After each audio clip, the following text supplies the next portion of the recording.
বর্তমানে আলোচিত আয়নাঘর।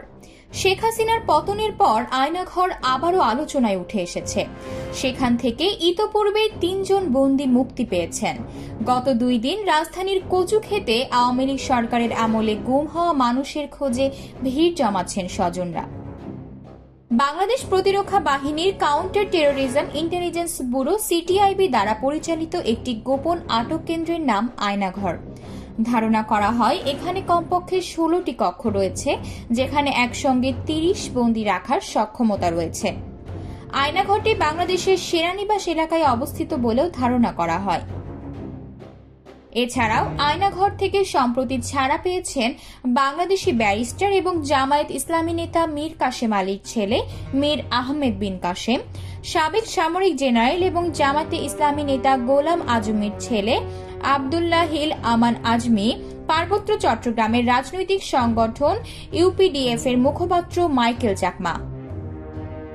বিচার বহির্ভূত হত্যাকাণ্ড সহ এসব ঘটনার জন্য জাতিসংঘ ও বিভিন্ন মানবাধিকার রক্ষাকারী সংস্থা যেমন হিউম্যান রাইটস ওয়াচ ও অ্যামনেস্টি ইন্টারন্যাশনাল তৎকালীন বাংলাদেশ সরকারকে নিন্দা প্রস্তাব জানায়।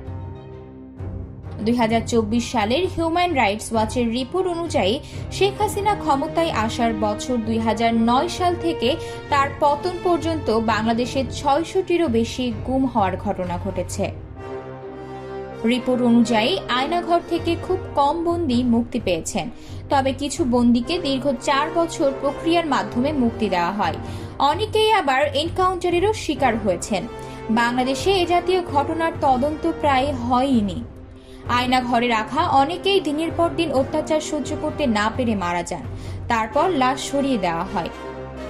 যাদের গ্রেফতার করা হয় তাদের খাতা কলমে কোনো তথ্যও রাখা হয়নি, আর যারা হাসিনার আস্থাভাজন ছিলেন তারাই আয়নাঘরের দায়িত্ব পেতেন। আয়নাঘরের বন্দীদের সঙ্গে তাদের পরিবারের সদস্যদের দেখা করা বা যোগাযোগের কোনো আইনও ছিল না। আতকিয়া মাইমুনা, বার্তা 24।